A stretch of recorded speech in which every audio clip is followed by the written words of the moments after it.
Hello and welcome to the 2022 Congressional Black Caucus Foundation Science and Technology Braintrust. Let me begin by thanking the Congressional Black Caucus Foundation, our sponsors, panelists, and staff for making this possible.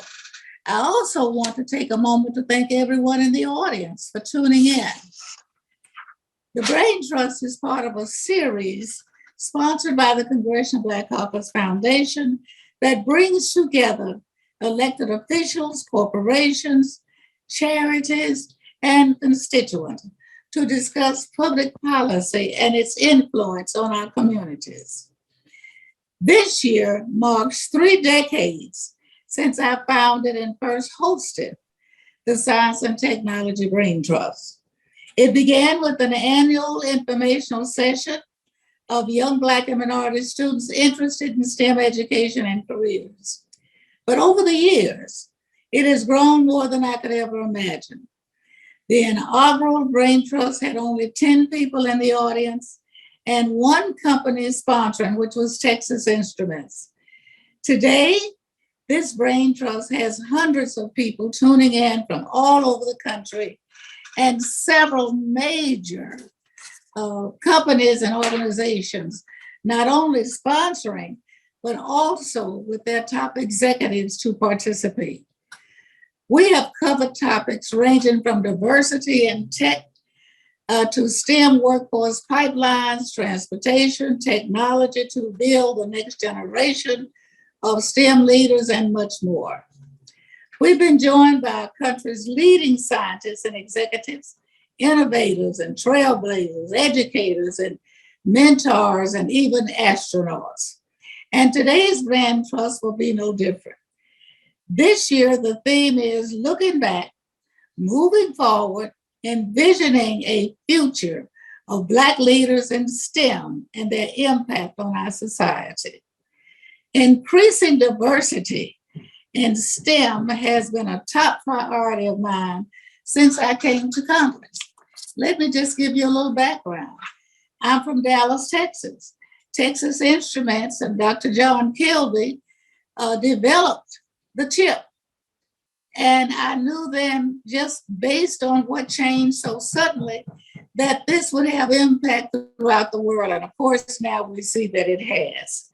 That's when I became interested in whether or not minorities and women could be included in this great revolution that had just started. That's why I founded the CBC Diversity and Innovation Caucus and the Historically Black College and University Caucus way back.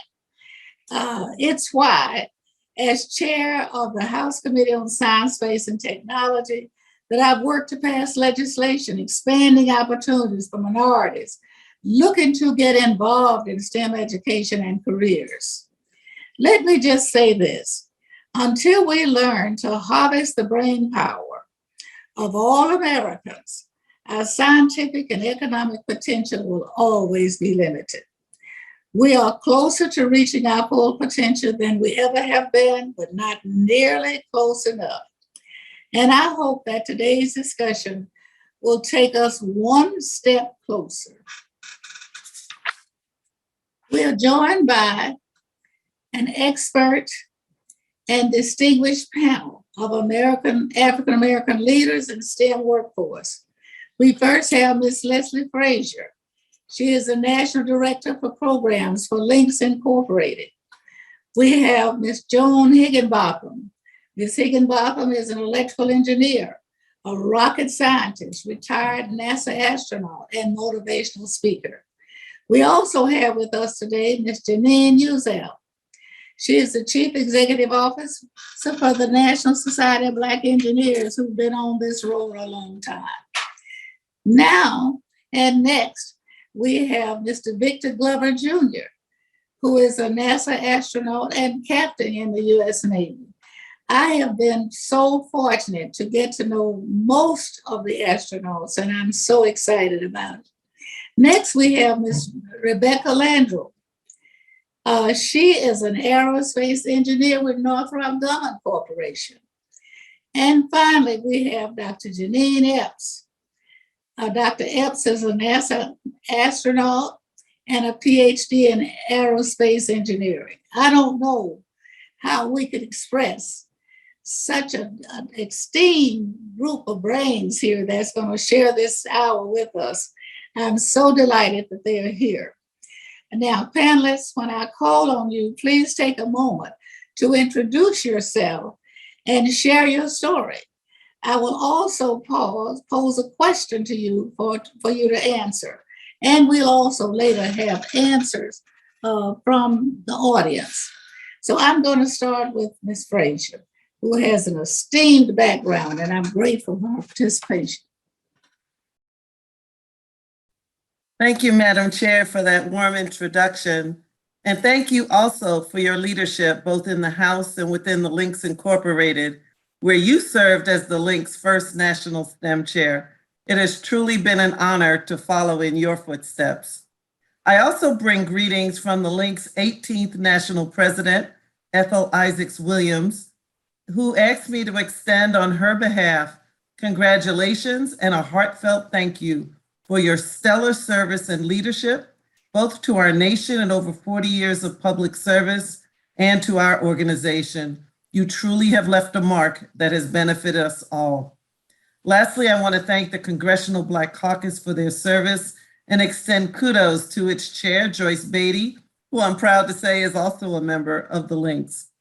I count it a privilege to be on this panel with the other distinguished members, which also includes two other Links members, our astronauts Higginbotham and Epps.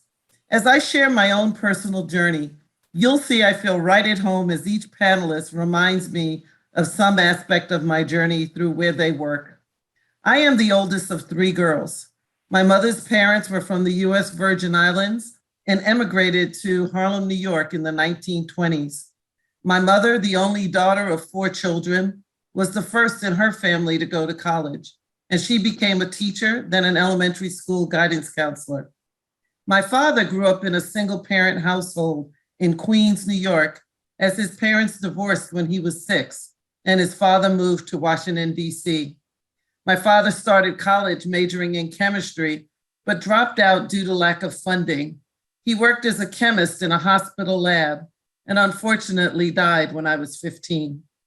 Both of my parents continuously stressed the importance of education as the path to economic security and advancement. I grew up in the 60s and early 70s in a small Black town on Long Island, New York, called Lakeview. We were part of the Malvern School District that was comprised of Lakeview and the neighboring white towns of Malvern and Limbrook. While we all attended the same middle and high schools located on the street that divided our neighborhoods, our elementary schools were segregated, with the quality of the materials in our Black school inferior to that in the white school. One of the elementary schools in the street where it was located, in fact, was named for a Ku Klux Klan leader in the county. You don't think about that as being in New York. While the school's name has since been changed, the street name remains to this day. During that time, Malvern got the nickname of the Birmingham of the North due to the contentious court battles that went to the highest court in New York State and our neighborhood's desegregation efforts. I remember walking picket lines with my mother and other parents to integrate the schools within our school system when I was in middle school, and literally sitting on the top of my parents' station wagon with a microphone and speakers as my father slowly drove through our neighborhood, encouraging people to come out to vote in school board elections and driving people to and from the polls. After many years of protesting, battles in court, even a visit from Dr. Martin Luther King, who met with our community leaders to encourage them to continue our peaceful demonstrations, the case reached the highest court in New York State. Eventually, Malvern became the first school district in New York to receive a desegregation order where busing was required to integrate the schools. It became the precedent other New York school systems had to follow. I graduated as the first Black valedictorian of my now integrated high school, which really was a community achievement, not just my own. Despite loving math and science, I knew absolutely nothing about engineering. I aspired to be an elementary school teacher as my mother was, for the women in my community who were role models were teachers. But one day in the fall of my senior year in high school, my Caucasian guidance counselor pulled me into her office and suggested I become an engineer. I was shocked and very upset, given our integration battles, because I thought she was suggesting I go work on a train, as that was the only engineer I knew of, the train engineer. My guidance counselor had to educate me about engineering. She helped me research different engineering disciplines, and she encouraged me to apply to the Massachusetts Institute of Technology, or MIT. MIT was a place no one in my family had heard of, but I applied, I got in, and I decided to go based on my counselor telling me MIT was the best engineering school in the country, and I needed to leave my comfort zone and go. I received my bachelor's and master's degrees in chemical engineering from MIT. And while I was there, I was a charter member of the National Society of Black Engineers, or NSBE, and the Lambda Upsilon chapter of Alpha Kappa Alpha Sorority Incorporated, the first sorority of any kind on MIT's campus. I buried my college sweetheart, another chemical engineering student, 5 days after we graduated. He was from Los Angeles and has a similar story about knowing nothing about MIT or engineering before someone took the time to explain both to him, encouraging him to leave California and travel 3,000 miles to go to college, the first time he had been on an airplane. We both joined TRW, an aerospace company, where I obtained a patent for a material I co-invented for spacecraft. He remained at TRW, which later became part of Northrop Grumman, until 6 years ago, when he retired as Northrop's Vice President of Communications. At one point, he was the most senior level African-American at the company. We have 2 children who are now adults. When our daughter was 2 and our son was 3 months old, I went to law school, and upon graduation, joined one of the biggest firms in the country, Gibson Dunn. A few years later, we moved to the Washington, D.C. area, where I later joined the U.S. Environmental Protection Agency, or EPA, as an attorney advisor. 6 years later, I was promoted into the Senior Executive Service, or SES, at the U.S. Food and Drug Administration, which is the highest level of government service right below political appointees. I returned to EPA when Lisa Jackson became EPA's first Black administrator, and after 15 years in the SES, in 2016, I retired from my position as an environmental appeals judge, the first person of color in that role. As a judge, I resolved appeals challenging EPA permits or penalty cases, and making sure that environmental justice claims were resolved. That's an area that seeks to ensure our environmental policies and permits are equitably done so that we don't have situations like that which occurred in Flint, Michigan. Although I am retired now, I volunteer essentially full-time with organizations that are important to me. In addition to emphasizing the importance of education, my parents always stressed that to whom much is given, much is required. I currently serve as a life member of the MIT Corporation, which is the board of directors and governing body of MIT, where I am a member of the executive committee. My husband and I were blessed to be able to establish fellowships for underrepresented minority engineering students, both at MIT and at FAMU. And HBCU, we decided to adopt as ours since we now live in Florida. And I'm also thankful for the opportunity to now serve as the National Director for Programs for what I think is one of the best community service organizations in the world, the Links Incorporated, having previously served for the last 4 years as the STEM chair for the Links. For those who may not know, the Links is a 75-year-old international nonprofit volunteer organization comprised of 16,000 professional women of color in close to 300 chapters. We volunteer more than 1 million hours annually at programs aimed at the culture and economic survival of persons of African ancestry.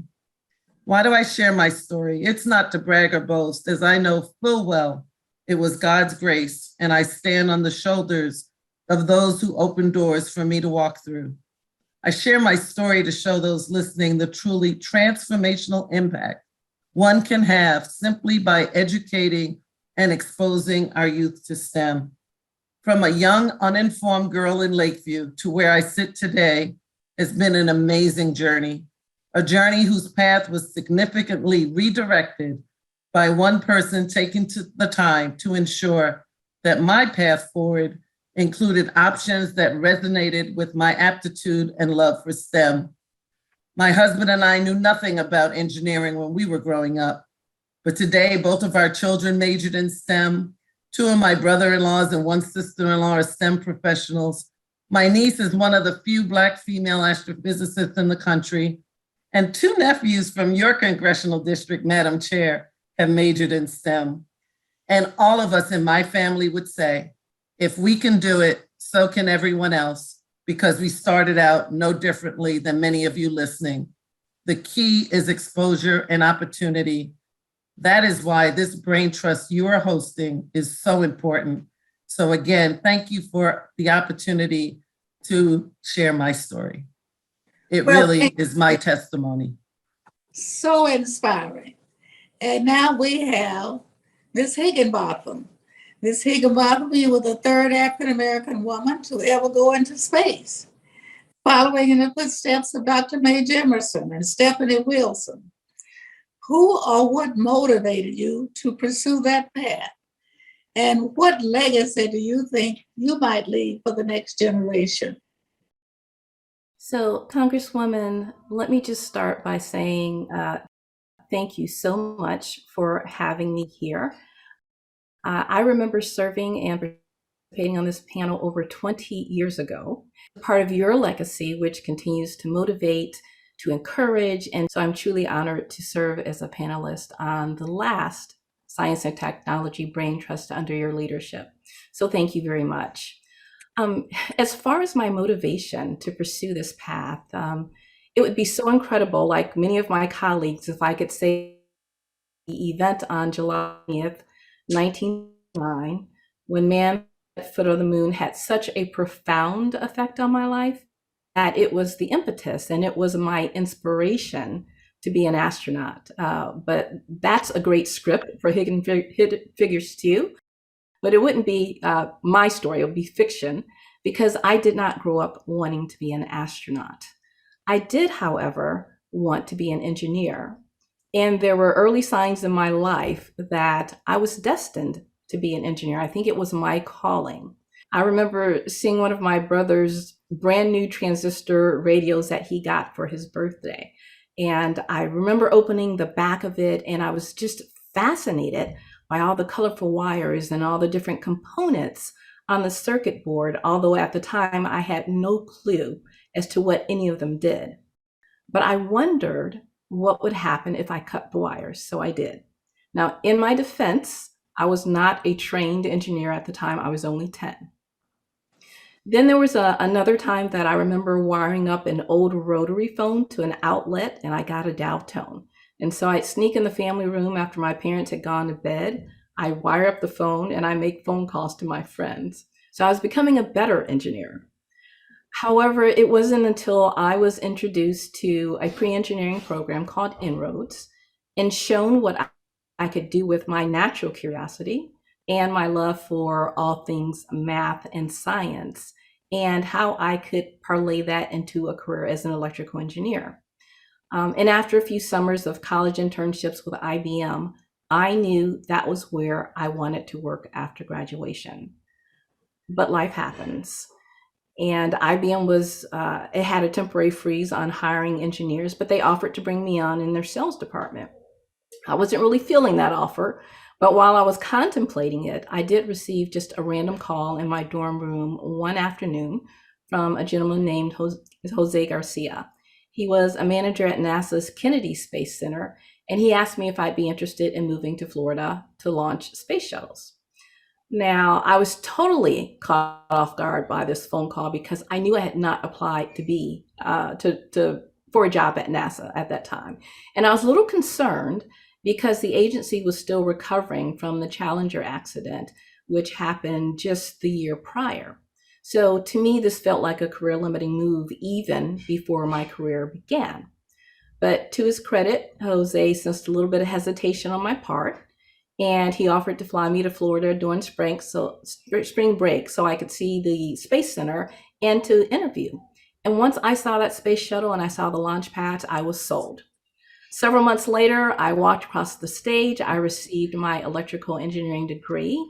And 2 short weeks after that, my sister and I arrived in Florida after driving my 1980 Chevy Citation 1,200 miles from Chicago on bald tires. And in my mind, I had absolutely arrived, literally and figuratively. I'm 22 years old. I'm working for NASA, and I'm launching astronauts into space. And I didn't think it would ever get any better than that. In about 7 years of my career, I was steadily climbing the proverbial career ladder. I had just completed a master's degree paid for by NASA, and I thought life was really good until the day one of my bosses said 5 little words that literally changed the trajectory of my life forever. He said to me, "You'd make a great astronaut." And I really didn't think being an astronaut was in the realm of possibility for someone like me. In my mind, astronauts were 10 feet tall. They were, wicked smart and everything I thought that I wasn't. Now, I knew I was smart enough to get the shuttle ready for the astronauts to launch on and to fly on. But the question I was asking myself was, am I astronaut smart? And to this day, I still don't even know what type of question that is and what it means. But regardless of that, I did put in my application to be an astronaut along with 6,000 other people. I was fortunate enough to be one of the 120 people from that 6,000 to receive an interview. And about 6 months later, 15 people were selected to be astronauts, and I was not one of them.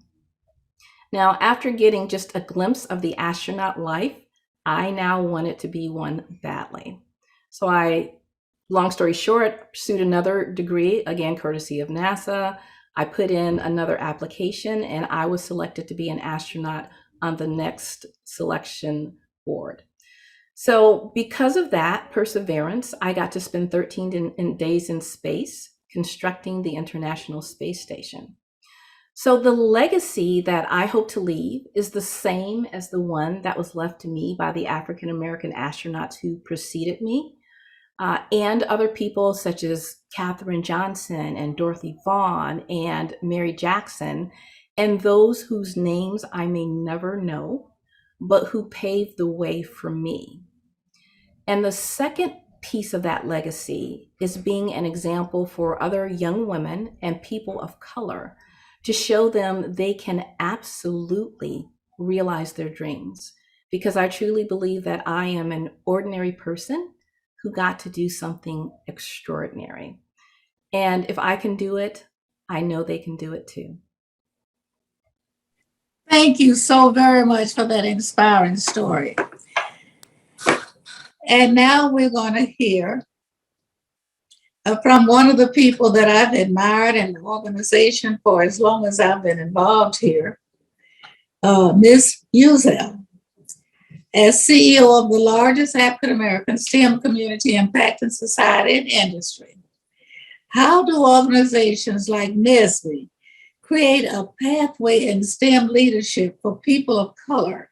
And what are some of the benefits of extending and expanding STEM opportunities in underserved and minority communities?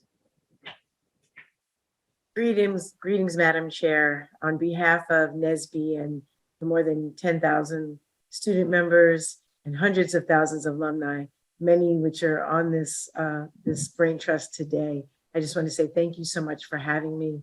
It is such a pleasure to be a part of this conversation. I want to address the question first by saying I'm a product of what it means to build a community like NSBE, a former alum, a student chair leader, someone that has come through the leadership of NSBE and is now coming back to serve an organization that allowed me to have a tremendous engineering career as a mechanical engineer with General Electric, where I worked in global ultrasound, as well as serving in access to information and technology on Wikipedia. It's an honor for me to serve, and it's an honor for me to represent this organization. When I think about your question, I think about the decades that the National Society of Black Engineers has been operating. We're 49 years old this year. We've been doing this work for so long. And we were started on behalf of devastating statistics that showed that Blacks in engineering were not completing, or when they were completing their education, weren't moving forward in the workplace. It created what was then called the Black Society of Engineers in 1971 at Purdue University. We later became the National Society of Black Engineers in 1975. And our mission is to increase the number of culturally responsible Black engineers who excel academically, succeed professionally, and positively impact the community. We achieve this through academic excellence programs, scholarships, leadership training, professional development, and access to career opportunities for thousands of members each and every year. Partners that work with us are filling the pipeline through programs like SEEK, our summer engineering program, where we are proving that through this program, which is the largest summer engineering program in the United States, geared towards Black children and children from other groups of underrepresented STEM communities, that we can help make STEM educational, fun, and capture the attention of young people around the world. This summer alone, we had more than 2,000 students participating in our program, not just in the United States, but globally. And we found that when we continue in these partnerships and our partners and companies are awarding programs like SEEK, we are filling the pipeline and ensuring that students have a future in this academic space. For our students, our young aspiring engineers, our IPP programs, which are integrated pipeline programs, are developed in order to significantly increase the number of students that are qualified and available to fill technical positions in the workplace. Currently, some of our major partners are ensuring that students at institutions across the US have summer internship programs, graduating, receiving jobs, and receiving a track for excellence that they may not have received if they weren't able to be partnered in such a way. We also have programs like our pre-college initiative program. And at the heart of this program, we're giving students the opportunity to join one of nearly 300 chapters in the United States and abroad. We like to call this program NSBE Junior, and it provides a year-round programming to help students in grades 3 through 12 discover firsthand how engineering and technology relate to the world around them. The pre-college initiative represents wide-range engineering experiences for students with diverse interests and backgrounds, both male and female. Experiences such as Club for the Future, Engineering Tomorrow, Facilitate to Motivate, and Beats Unlocked by Facebook. The main goal of the strategic plan that we currently have in place with NSBE, which is called Game Change 2025, is to lead the United States to produce 10,000 new Black engineers annually by 2025. This goal clearly emphasizes NSBE's investment in the future generation of engineers. One way the society encourages Black youth to become engineers is through NSBE's summer engineering program that I mentioned earlier. And so the continuum of what it means to be a part of the National Society of Black Engineers, when partnered by those that are willing to sponsor and support, leaders like yourself, Representative Johnson, who continue to advocate for the importance of STEM in Black and Brown communities, representatives like all of the members of this Braintrust, and even leaders like myself that have come through the NSBE pipeline and then come back to return to serve. It is proof that we are building the leaders of the future that will solve and cure and deliver some of the world's toughest problems, for solutions for the world's toughest problems. It's an honor for me to be back here to serve, to sit at the helm of this organization and represent the hundreds of thousands of Black engineers globally. I too, like many of the Braintrust counterparts, am a young Black woman from the inner city, born in Newark and raised in Plainfield, New Jersey, from middle-class parents that had the best of intentions and counted on me to work diligently to pursue a career that could position me for today. It's an honor to serve, an honor to be here, and an honor to share my story. Thank you so much.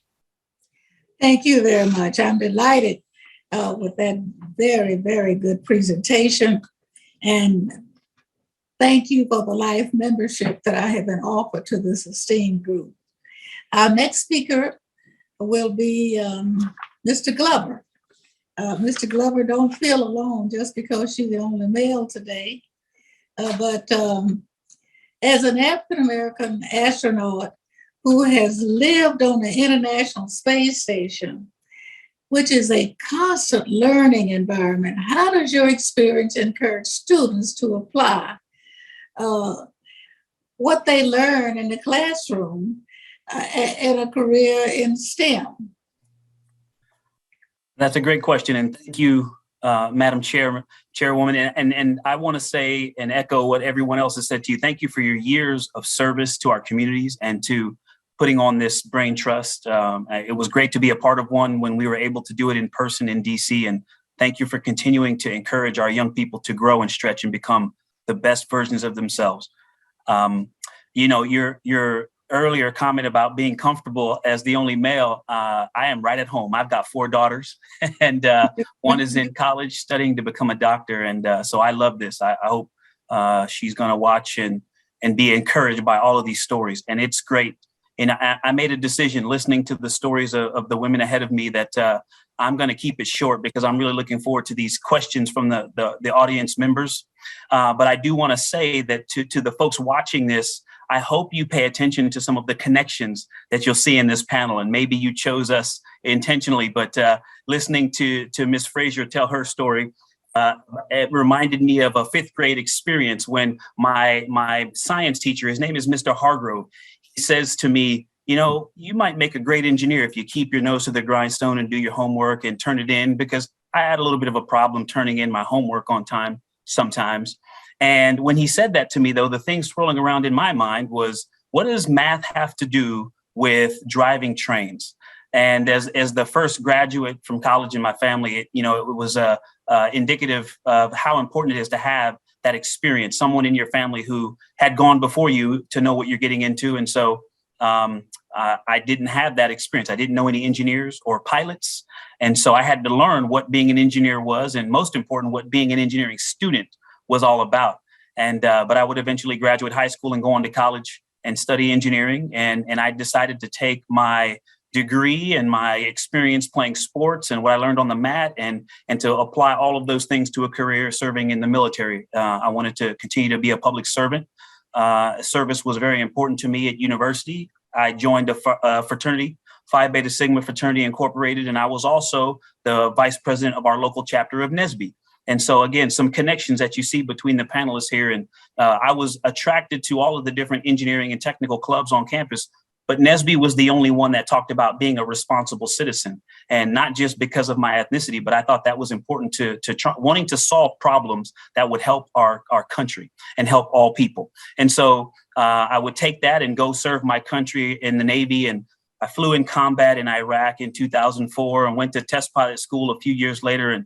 And I had the opportunity to go to a conference, and I was sitting in the audience at an engineering and test piloting conference, and this lady walks up on stage and starts to talk about her shuttle mission. And it was Colonel Pam Melroy, who was one of the few female shuttle commanders we've had. And she told the story that essentially, the seed was planted when I was a kid and I saw shuttles flying on TV. But to sit in that room and listen to her story, that's when I decided I'm going to throw my hat in the ring, and NASA's going to just have to tell me no. And so I applied, and like Joan said, I heard nothing back. I didn't get invited to interview or anything, but I went and expanded my education, went to graduate school, finished up test pilot school, and I applied again. And that second time around, I got an interview, and then I got a second interview, and then I got a phone call. And I happened to be working on Capitol Hill. I walked out into the rotunda of the Russell Senate Office building and spoke to Janet Kavandi. And she asked me if I wanted to come to Houston and start astronaut training. And there's only one answer to that. And I said yes. And a little over a month later, I was moving my family to Houston.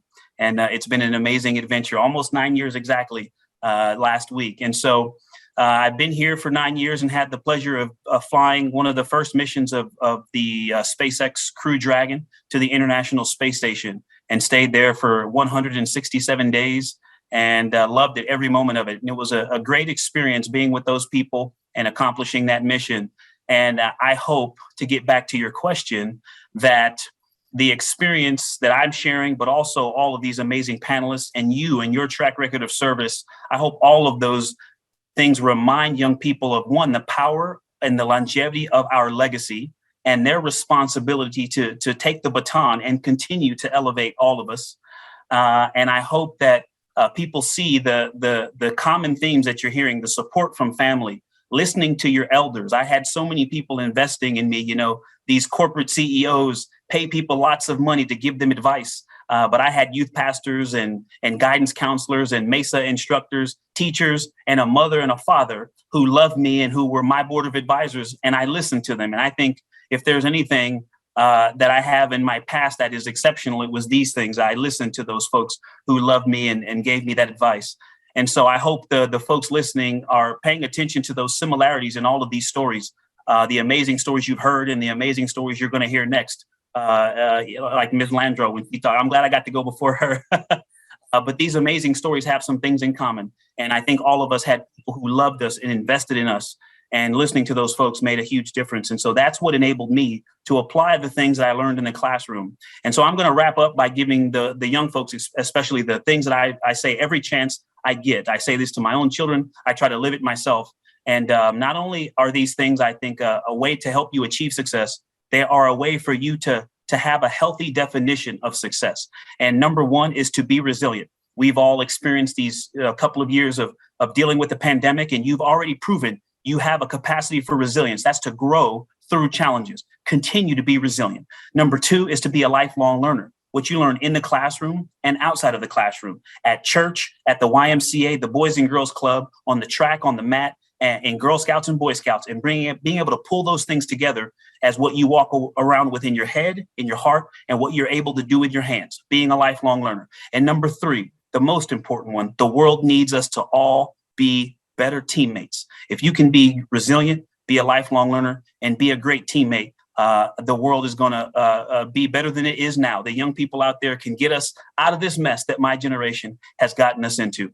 Thank you for the question, and thank you for allowing us to share our stories on this panel. Thank you so very, very much. And now we're going to have this beautiful young lady that you just mentioned. As a young steel professional, Miss Landro, can you talk about how your collegiate experience and how it helped shape your interest and put you on the path to becoming an aerospace engineer at Northrop Grumman? And what does the launch pad for pursuing that STEM career look like today? Yeah, absolutely. Thank you so much for having me, Representative Johnson. I'm really, really excited to be here with all of these esteemed panelists. It's just a wonderful opportunity. So like Representative Johnson said, my name is Rebecca Landrow, and I'm a software engineer, and I work at Northrop Grumman in Melbourne, Florida. I was introduced to the world of STEM at a very young age by my parents, who are actually both engineers. And I'm sure, like some of you in the audience as well, my dream when I was younger was to become an astronaut. And as you can see from some of my fellow panelists here today as well, that dream is definitely possible. As I grew older, I never let go of that dream. And that's what led me down the path to becoming an engineer. Anything that could fly piqued my interest, and anything related to outer space certainly did as well. I can't tell you the amount of STEM-related reports and science projects that my mom still has saved just from my elementary school days alone. I was just that kid who always had her head in the stars and was always looking up. So when it came to choosing what I wanted to study in college, it really, for me, was a no-brainer. Now, I might be biased, but I think that aerospace engineering is one of the coolest degrees that you can study. Not only do you get to learn about fun things like aerodynamics and rocket engines, but they also equip you to become a well-rounded engineer. You get to study things like mechanics, structures, chemicals, and materials, just to name a few of them. So when it came time to make the decision of where I wanted to go to college, I truly had that cliche moment where I stepped onto the campus of Florida Tech and everything just felt right. There was something about getting to climb to the top of our parking garage to watch rocket launches and having a guest lecturer come in who was a former astronaut, to getting to take the time to talk to my professors after school who also worked on shuttle missions. And ultimately just being in the heart of the Space Coast itself that really, really made me feel like all of my dreams were just right there within reach. So as Mr. Glover did, I actually just want to give you 3 key things that I learned from my college experience and my time in this industry so far. And I think that these 3 things have definitely helped to shape me and get me to where I am today. So the first thing that I'll say is to surround yourself with people who want to see you succeed just as much as you do. This can look like friends, this can look like classmates, this can look like mentors and advisors. And it's truly been said that a community is what it takes to get you where you're going. And I think that that's absolutely true. You need people who are going to encourage you when you feel like giving up. You need people who have walked this path down before you so that they can guide you along the way. And you need people that you can just be open and honest with about your dreams and ambitions. And so for me, finding these people, finding my tribe, finding my circle, finding my mentors, they were the ones that really, really made all the difference for me. Because sometimes you never know what these doors might open up just by having interactions with these people. So the second thing is, don't be afraid to ask for help. And I'm certainly sure you have heard this a million times over the course of your life, but I think that it's definitely true. Nobody is expecting you to have all the answers. Whether you're the smartest person in your class, whether you're starting a new job, whether you're the CEO of a company or the president of the United States, nobody knows absolutely everything they need to know at all times. So I would say strive to always be tuning the skills that you do have and always be seeking to learn new things, because that's how you always stay prepared for the next opportunity that's coming your way. And my last thing would be to really take a risk, leave your comfort zone, and pivot if you need to. Some of the best things happen when you leave your comfort zone. I discovered that I really liked coding when I volunteered to be a subsystem lead for my capstone design project.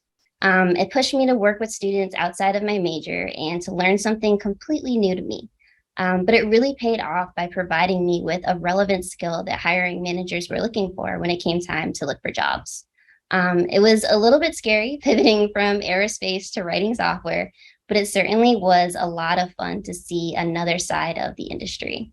Another story that I have about, kind of just leaving your comfort zone and pivoting when you need to would be when I actually took the chance after graduation and I moved from Florida to Texas. Texas was a whole new land for me. I'm originally from New Hampshire, which is a teeny tiny little state up north. And so moving to Florida was big, but moving to Texas was even bigger because they say everything is bigger in Texas, right? So for me, that was especially true. So I was finding my footing in a brand new state and a brand new career, working in a new company, and also just trying to find that balance of life. And as like my mom likes to put it, I was adulting and I was doing it very, very well. But it was also just hard to kind of find that balance. And so I got to the point, actually only a couple of years ago, where I really felt like giving up. And I kind of got to that point and decided that, engineering's hard. And it really is. But engineering was just really, really hard. And it was kind of taxing and taking a toll. And I just felt very unbalanced. And I really, really, truly felt like giving up. And I had to sit myself down one day and remind myself why I even started to begin with. And I'm so happy that I get to be on the panel with 3 of the people who really inspired me to kind of go down this path of engineering and aerospace. So to Dr. Epps, Ms. Joan Higginbottoms, and Mr. Victor Glover, you guys were the 3 people on my vision board that I had to rewrite out that day and remind the 5-year-old girl inside of me that this is why you started. And so I owe the 3 of you, if I can real quick, a really, really big thank you to you guys for helping keep me motivated and helping keep me along this journey. Because I think that, like I said, it's super important to have people that you can look up to when you get to those moments of giving up. It just makes a world of difference. So it truly does take a community. And even if the people don't know that they're in your community, it still takes a community to get you there, which is really, really awesome. So I'd say one last thing. So for any person who's really interested in pursuing a career in STEM, I think it's 100% possible, no matter what kind of STEM it is that you're interested in. And again, that's hugely in part to people like all of these panel members here today. Because sometimes it's hard to look at the places that you want to go and see nobody that looks like you there. It can be really, really discouraging, and it can really kind of make you want to shy away from it. But thankfully, we have come such a long way, and we are starting to see more and more representation, especially in these STEM spaces. So I would encourage all of you to keep working on those personal projects that make you happy, continue to be involved in engineering organizations like SWE and NSBE, because these communities will really open doors for you, such as internships and future job opportunities and conferences and things like that. So for me, getting to work for an industry leader like Northrop Grumman is really just the cherry on top for all of it. It has certainly expanded my horizons to all the possible avenues in which my career can go. So for you, if you have a dream and that's really what you want to go after, then go after it. And I would just say, don't let anybody hold you back from that, because at the end of the day, it's your dream and you just got to go for it. So thank you, Ms. Johnson. Well, thank you for that inspiring story. Now we're going to have Dr. Epps that you have already mentioned, and that's why we have her, because of the inspiration. I'm sure there have been times throughout your career, Dr. Epps, that you were the only African-American woman in the room. What are some of the challenges that we face being the only, and how can we overcome some of that? Well, that's a great question. First, Representative Johnson, thank you so much for having me here along with this esteemed panel. And I'm really honored to hear all these stories. And there are a lot of links between my story and everyone else's story on the panel. And thank you for letting us tell our story. Well, I'm Dr. Jeanette Epps, and I am from Syracuse, New York. I'm one of 7 kids, and I have a twin sister. And growing up, I didn't know what I wanted to do until around 9 years old or so. My older brother came home from college and he looked at my grades and he said, and my twin sister's grades, and said, you guys can become aerospace engineers or maybe even an astronaut. And I always tell the story that my 9-year-old brain never dreamed that they would select me to become an astronaut, but I knew that I could become an aerospace engineer. So, at that age, everything clicked. I was going to become an aerospace engineer. I did not know what that meant, but I was going to do it. And my lifelong dream, that's how I ended up in a very small school in Syracuse, New York for physics. And then from there, I went on to University of Maryland, where I earned a master's and a PhD in aerospace engineering.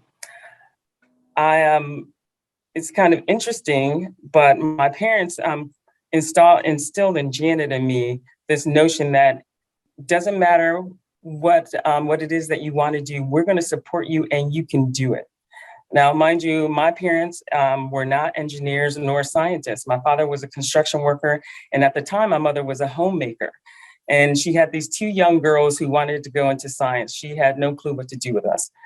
But we both ended up going on for master's and PhD. My twin sister has a PhD in molecular cell biology as well.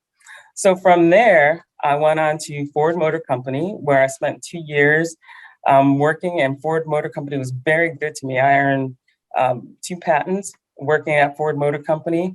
But while working there, I then went on to work I was recruited by the CIA, and I ended up working there for a little over 7 years. And around 2008 or so, a friend of mine gave me a call and said, hey, they're selecting applications for the astronaut corps. And all those years, I had seen so many great people apply and didn't get in. He was one of the few people that I knew that did get in. And so at that time, I thought, this may be my only chance to apply. I was getting older and I said, I'm going to give it a shot. And lo and behold, I was selected. And over the years, I've had a very storied career where I have done some things that I never dreamed that I would be able to do or have the opportunity to do. And, going back to this, your question about being the only woman in the room quite often, there are several things that I could say to that. Number one, whenever I went into any environment, I made it so that I was a part of the team. And I never made it so that I was separate from the team. I always made sure that I was contributing and making sure that I was participating. And so that's one of the things I encourage young people to do is ask questions, get involved, roll up your sleeves, do the hard task, contribute. Being the only female, sometimes it can be lonely, but especially in school, you have several other people along with you who have the same goals, have the same objectives as you do. And by joining them and becoming a part of the team with them, you guys can bond over having those common things. Going on from graduate school into working for Ford Motor Company and the CIA, there were many times when I was the only female. But I don't want students to focus on that. I think having students focusing on their objectives and their goals that were talked about by several other panel members. The goal is you are there because you belong there. You know how to do the job. You have many people whose shoulders you're standing on that will support you and get you through. It is important for representation, though, to have more females involved in all aspects of engineering. I believe that women add to just the different diversity of thought in anything, and having that separate opinion that comes from a woman versus a man can make all the difference. But that's along with any form of diversity, especially when it comes to African American thought. Our experiences, we bring so many beautiful things to the table that just add to a more creative design, especially in engineering. So being the only female, for me, I made it a point to not let it be a hindrance, to not let people make it an issue.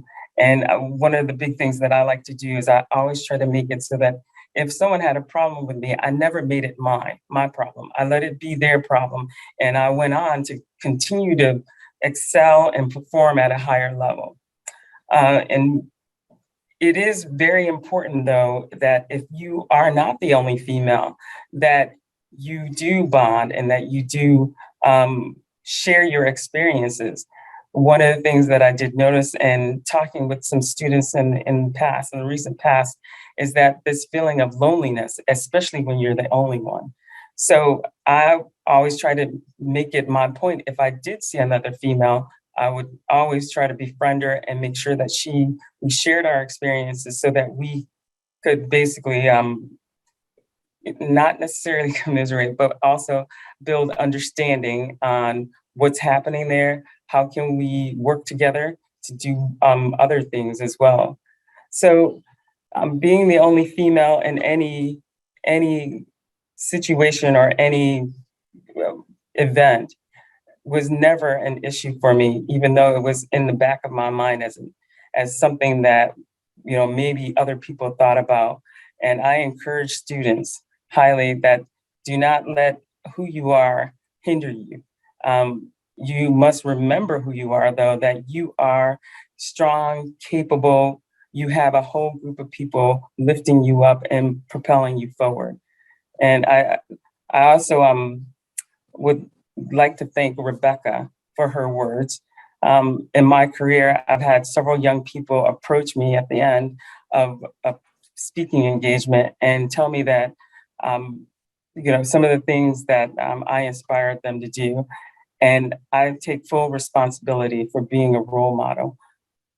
So being a female role model is even more important to me as well, even though I never made it an issue, but I do realize that representation is extremely important. So thank you, Rebecca, for those words earlier. I'm gonna end on thanking Representative Johnson as well, again. And thank you for having me. This is the second time I've done this. And I hope that some of the things that I said can contribute to the Brain Trust here. And I'm honored to present with this esteemed panel. So thank you for having me. Well, thank you very much. I'm so proud of every one of you on this panel. And we have had a few questions that come in from the viewing audience. The intriguing one, our first question comes from a middle school student who says she loves her STEM classes. I don't know what they are, but she wants to know what advice you have for young girls interested in STEM related careers. Well, I think we've had some comments on that, but anyone who'd like to attempt to speak to a middle school student about it who is a female, take off.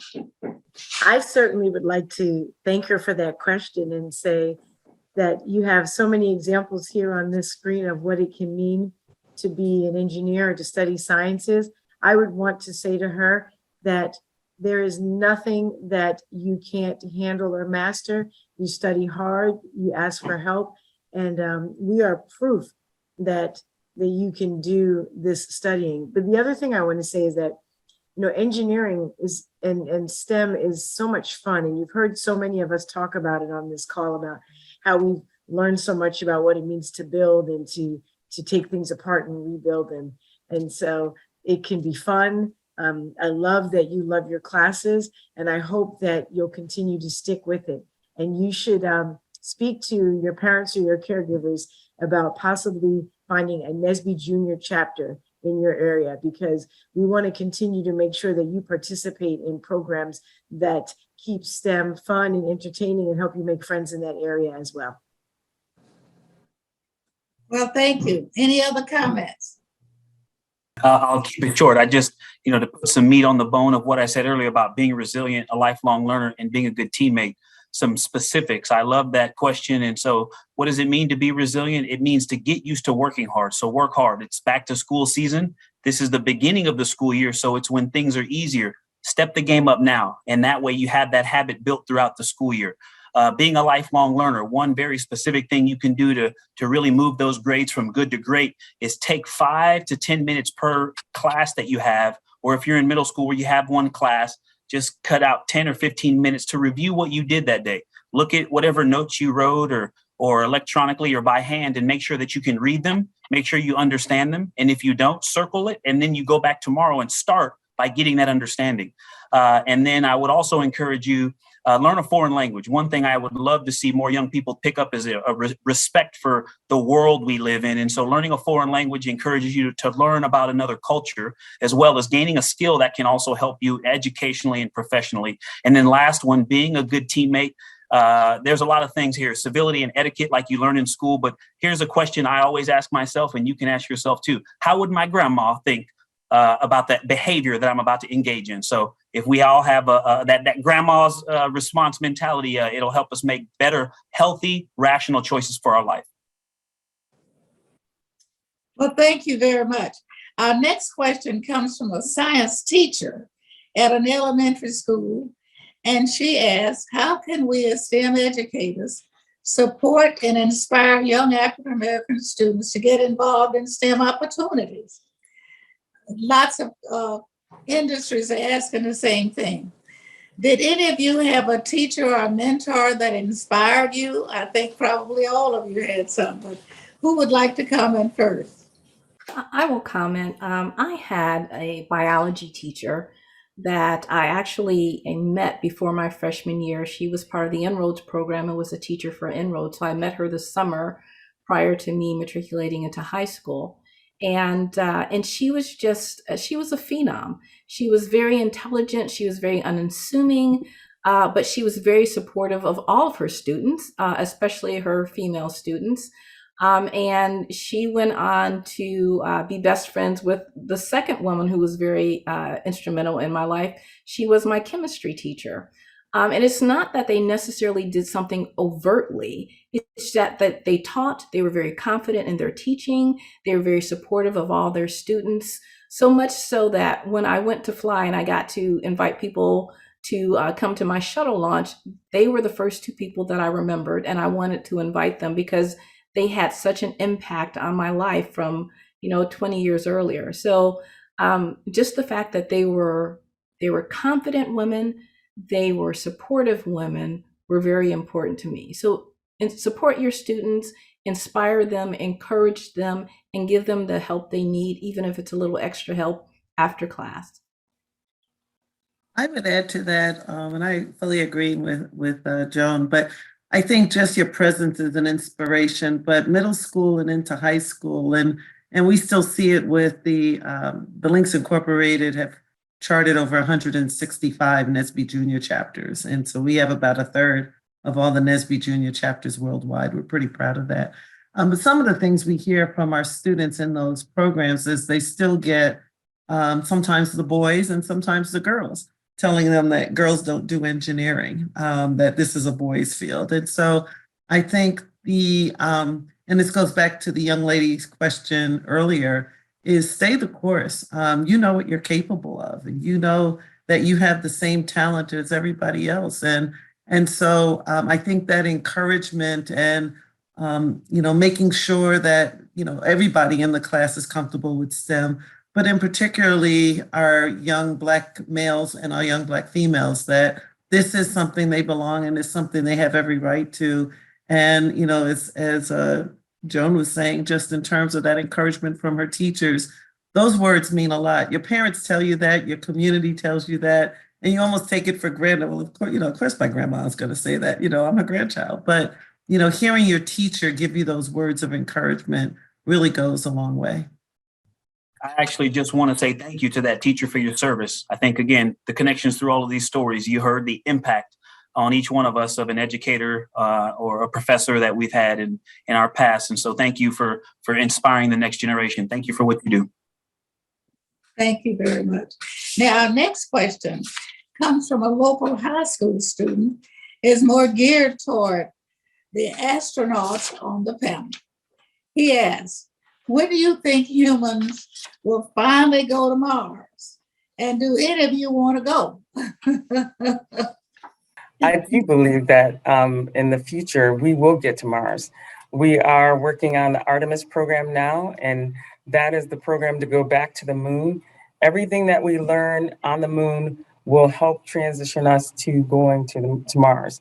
That may or may not happen in my lifetime, going to Mars, but we will have a sustained presence on the moon. So I do think that we will get there one day and very soon. And Victor, do you want to add to that? Sure. I think the question came from a high school student. And so, Jeanette said maybe not in her lifetime, but I think maybe not in our professional career, but I think in our lifetime. NASA has used the term, the time frame of about 25 years. It is a complicated problem to get humans between 35 and 250 million miles. That's how far the range of distances between Earth and Mars can be. And so that trip is a long trip, and it's a very complicated mission. But Artemis is not just to get us back to the moon, but it's the way we're going to get to Mars. And so, yes, while it may be a problem that's going to take us 15 to 20 years to solve, we are actually on that journey. We are starting to take steps, as opposed to that being 25 years out in front of us and it just constantly moving out 25 years more from now. We are actually now chasing it down. And later this month, in 11 days, we're going to launch the first uncrewed mission of the Artemis program. Artemis 1 will launch from Kennedy Space Center in Florida, and that'll be one major step, passing that first significant lap. If you're taking split times, all my track athletes out there know what I'm talking about. The first split has already begun. And so we are chasing down that 25-year timeline to get to Mars. So you, a high school student right now, are likely going to be one of the first people to set foot on the red planet. Just to wrap it up, I would not go to Mars, but I'm game for the moon. So if anybody from NASA is listening, just give me a call. Well, thank you very much. Our final question that has come in so far is from a parent of two students interested in STEM. And he asked, as professionals who have done this work for many years, have you ever spoken to a young student who credits you for inspiring them to pursue a career in STEM? I would say yes, and it's a lot of times it's group meetings, or it's speaking at somebody's NSBE Junior event, or speaking before a group of students who are thinking about what college to attend. Speaking to a student, there was a young man I remember going to a high school basketball game, and a young man in the seat before me had a Coke can, and he had used it to make a horn, and it was a very loud horn, sort of like those very, and I said, well, where did you learn to do that? And he said, oh, I just made it up.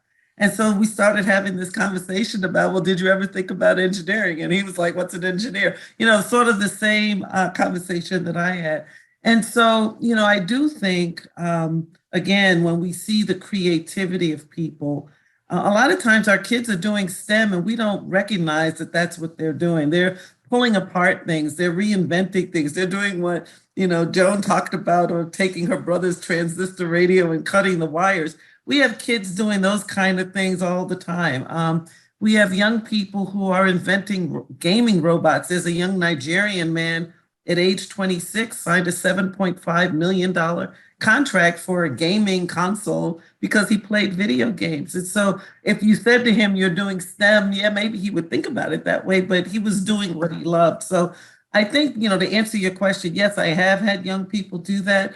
But what I would say on the reverse is that when we see our kids solving problems and being creative and making something work better than it currently works now, whatever the arena is, it could be baking, it could be anything, they're doing an element of STEM, and we need to recognize it as such and encourage that. Rebecca, you seem to be the youngest on the panel. Give us some of the latest things that you hear. Oh man, yeah. I think it's just amazing to be able to kind of like inspire even people younger than myself. I had this amazing opportunity when I was in college to be able to work with some elementary school girls. And it was part of our SWE organization. We went down to this elementary school and we got to help them build all of these different kinds of like model rockets and paper airplanes. And it was so cool to just see the way that they looked up to us. And to me, I didn't feel like I was being any sort of really big role model or really big inspiration or anything like that. But it was amazing to just see their faces light up, the way that they were able to kind of put together this project and take ownership of it, and just the excitement. Like I remember being that little girl. So I think that it's incredibly true what Ms. Frazier said. Just encourage them to continue to, build, to be imaginative, because those are the things that really help us solve problems in this world. It's the creativity, it's the imagination, it's the willingness to take a risk, to do something new, something different, something out of the box completely. Like those are the things that really help us solve those problems in this industry. So I think definitely encouragement, because I had a whole bunch of encouragement from my parents and teachers and mentors. And as a person growing up in the STEM industry, like that's something that really stood out to me, and something that was super impactful to me as well. I remember all of the encouragement that I got from those people. And again, that's something that kept me motivated as I was going along. So I think that would be my tidbit I would add. Well, thank you. Now, two of our well-known organizations that have spent so much of your volunteer time trying to get the message out to young people, especially young African-American boys and girls, how important it is to look toward the professions that come under STEM. I know that the Black engineers started a long time ago and do a lot of hands-on. I've been very proud of observing many of the programs that you have. And the same thing with links.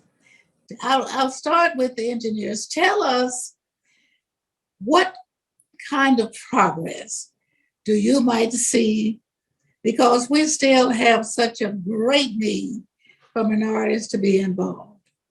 I love that you're partnering this question with the links, because we work so closely together. So I think it's a great way for us to share our story collectively.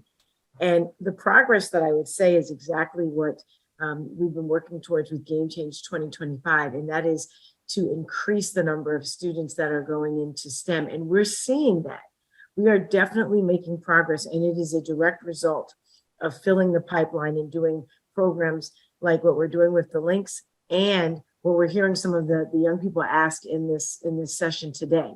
So bringing our students into this place and having them attend university and graduate with engineering degrees We do, however, continue to see a challenge in what it costs to obtain an engineering degree, the high cost and the burden of what it means to have that fiscal responsibility. An engineering degree is very expensive, as well as what we're seeing in terms of lower numbers in the workplace. And so we have to continue.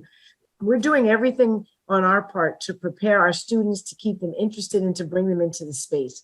And now, particularly in NSBE and with partnerships like the Links, we're working to become a thought leader so that we can work closely in the corporate world, in the business world, the entrepreneurial world, to help the industry prepare for what it means to have Black intellects in STEM come and even work for them. So many of our panelists talked about, like Joan, how it meant to want to be an astronaut and then to hear those 5 words and work for NASA. We have to continue to prepare the workplace to work with us so that we not only enter into this space, but that we retain our students. We're finding that that number is decreasing tremendously. But the work that we're doing with organizations like the Links to continue to keep the pipeline full and to graduate is where we are definitely seeing that success. But there's more work to do. Leslie, I'll turn it over to you maybe to add to that. Thanks, Giselle, and I fully concur. I mean, our partnership has been phenomenal. This is going into our 7th year as a national partner with NSBE. And one of the things we find in the Links, we are a phenomenal group of women, but like the rest of the country, we don't have huge percentages of STEM professionals. There aren't a number of huge percentage of Black women STEM professionals to start with. What we do have are dedicated women. And so many of our members who are leading the STEM effort are educators or their other professions who are just committed to making sure we have more Black STEM professionals in the pipeline that we can then feed into colleges and have them be fully prepared to be successful. NSBE will tell you, if our students aren't at math level by grade 4, it's going to be challenging to have them become STEM professionals. So we need to grab them early. We need to make sure they're as literate and able to read as they are in math literacy, I say. And so, anybody could work with kids at that age. You could do, people don't have to be a STEM professional to be able to work with 4th grade math, 6th grade math, and so forth. What we have found with our partnership with NSBE is they do provide this off-the-shelf STEM programming that is fun. They provide friendly competitions. And so, and we're dedicated to the economic empowerment that come to not only the students in our programs as they make it through STEM professions, but their families and their communities as a result. So last year we had 112 of our NSBE junior chapters in active status. So that's despite the pandemic, that's despite having to work virtually. We served over 2,100 students. Of those, 79% were African-American, 11% were Latinx, 56% were girls, 78% were from either very low income or low income households. And across the country, including Ghana, Haiti, Jamaica, and South Africa. And our students, we give them polls and they have to provide surveys. Phenomenal. They loved it. They loved the programs. They were biting at the bit to get out of the COVID restrictions. But it's, again, I encourage people out there, I encourage parents out there, think about forming a NSBE junior chapter for your students if there isn't one nearby. We think about forming Girl Scouts, Boy Scouts, other things, but you can form a STEM community. You could work with your science teachers after school and promise to be of support if you could get them to participate. But particularly for the youngest students, my daughter said to me, and she's a software engineer, she worked for Google for 10 years and now she's at a startup as manager of engineering. My son was an engineer as well. But my daughter said to me one day, she said, "Mom, you programmed us to be engineers." And I said, "I programmed you to be receptive to being engineers." And what I meant by that is we would give them toys that were creative toys. We would give them things where they had to solve problems. We would give them video games that were science-based to go along with all the other fun ones. So there's ways that you encourage your students, in, whether they're in the classroom, whether they're your own children, to exercise that creativity that really lurks in all of our kids and get them ready for that problem solving. And then the last thing I would say is we have to remember to praise the effort, not just the outcome. Engineering STEM is a lot about trial and error and failing. Failing is a part of success. You know, for every design that you think you're going to try out, you're testing it, tweaking it, testing it, tweaking it. And if we only praise the end result and said, oh, your thing worked on the first try, we're inadvertently shifting our students away from a STEM career. We have to praise the doggedness, the trial and error, the willingness to try and fix it and make it better, because that is at the heart of what STEM is. And so just from a standpoint of really thinking about it differently, you're not going to get necessarily and probably the A on that first try. It might be the 50th try, it might be the 25th, but there's a process of learning within that. Now, this is a whole new topic. I have been working with community colleges here, and I came up with the title of blue collar STEM. They have now said to me it's gold collar STEM, because these young people are coming into these programs and they're making a lot of money, and they don't have student loans and they don't have a 4-year degree, but they're in plumbing, they're in computer science, and they're in areas where they would never have enough financial support sometimes to get to the graduate programs that all of you have been able to experience. And we really want to produce some of all. To tell you a little bit of a joke, a colleague that said it was real. He was late getting to a meeting coming to Congress one day, and he said, I'm so sorry I'm late, but I had a plumbing problem at home, and I had to stay there with the plumber. And so he said the plumber came, and he was there for 47 minutes, and it cost me $675. And I said to him, I'm a lawyer. I can't charge that much for an hour. He said, I am too, but that's why I'm a plumber now.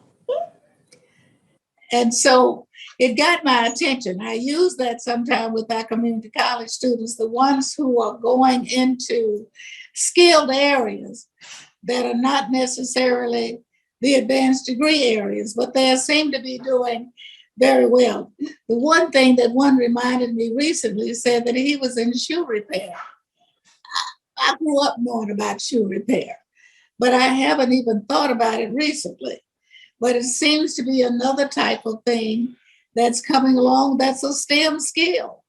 And so I hope as we move along to continue to inspire, but I think we can also focus on what I have now labeled blue collar STEM.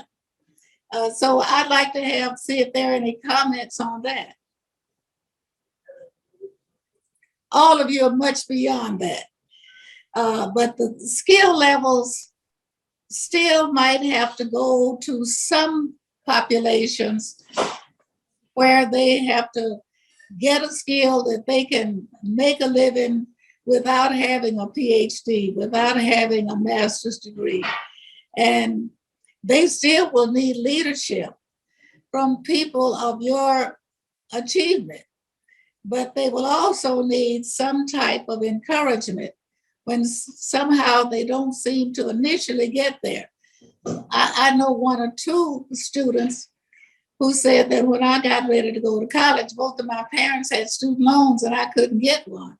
So I went to community college and I took mechanics, and I now have 3 different locations for my mechanic shop, and I have now finished my degree without a loan.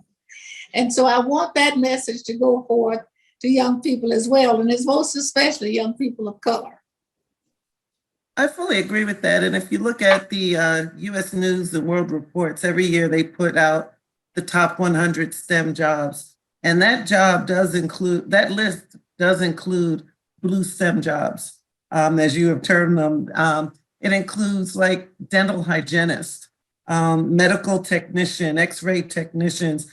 Every time you go in to get a mammogram, there are people that have studied in community college or a technical school.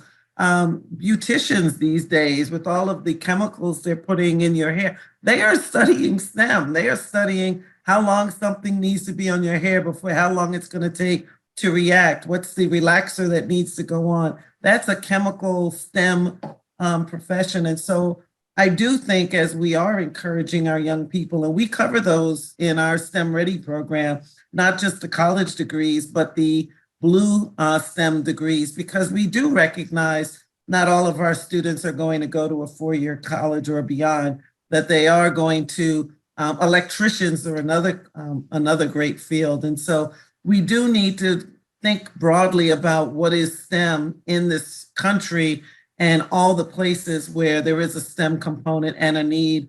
And as you say, great compensation for that STEM background. It's important to think about the educational process. I think a well-rounded education affects what's in your head, your heart, and what you can do with your hands. And so the trades is a part of this conversation that I'm glad you incorporate, and I'm glad you brought it up today. That is a very great path to a successful career. And if you look at what a lot of schools of engineering, I graduated from Cal Poly and I'm on the Dean's Advisory Council for the College of Engineering. And something we're constantly looking to do is find ways to improve what the students can do with their hands. We bought a few airplanes to add to our aerospace curriculum to teach students to fly and what flight tests and how you do maintenance on airplanes. Our engineering program has lots of different, we do investment casting and teaching some students to change a tire if you've never changed the tire on your vehicle or change the oil. So learning the trades is an important part of the STEM process. Great designs don't go very far without somebody to put them together. And another aspect of a good education that a lot of us find after we've gotten our STEM education in our careers, we're looking also to learn about entrepreneurship. And so you mentioned the one young man or woman who went and learned about mechanics and now has 3 shops. That also encourages you to go and be an entrepreneur. So entrepreneurship and the trades are another part of this discussion that I think we have to keep reminding folks are viable paths to their STEM future. Well, and I just wanted to add one last thing on top of that. I think in my career, my 20-year career, there's no way I would have been able to make it without the lab tech, the person working in the lab who we would take our designs, give it to them, and they would bring it to life. So they were as much a part of our team as all of the other professionals working. And I guess calling it blue collar, I consider them some of the most professional people I've ever worked with, especially in making a design and making it better. Because a majority of the time it was so complicated to make that I would have to go to them to figure out how to design things. So a lot of people, they are blue collar jobs. They don't have to go to school for the higher degrees, but they know as much about the problem as any of the PhDs on the program. So I'd like to encourage students, if that is the route they want to take, it is lucrative and you're still a great member of the team. So I say pursue it.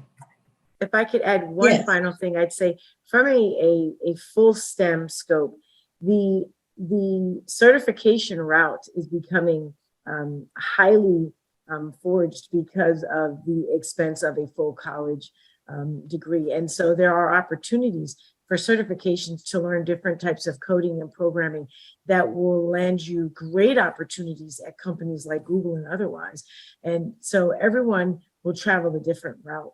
What I think is most important is that we continue to diversify technology with people that look like those of us on this call today. Thank you very much. Well, let me just share with you, this year when I met with my military students getting ready to go to the military academies, the one thing they had in mind was becoming astronauts. And they thought that they could find the pathway to get there by going to the military academies. I think the future is great for all of these professions. These are the professions that's going to drive us through the future. I want to thank all of you for taking time to making sure that we had an extraordinary panel this year. I couldn't have done it without you. And as many of you know, my elective office will end in January. And it will end 30 years of talking about STEM at Congress. However, I started talking about STEM back when I first was elected to Texas House because I was living right here when Dr. Kilby developed the chip. Can you just imagine that my last major piece of legislation that was just signed into law recently had to do with the chip and how much we've suffered with not having enough production of the chip or the semiconductor now. So life goes on, it advances. All of you are bright minds who've helped us get to where we are.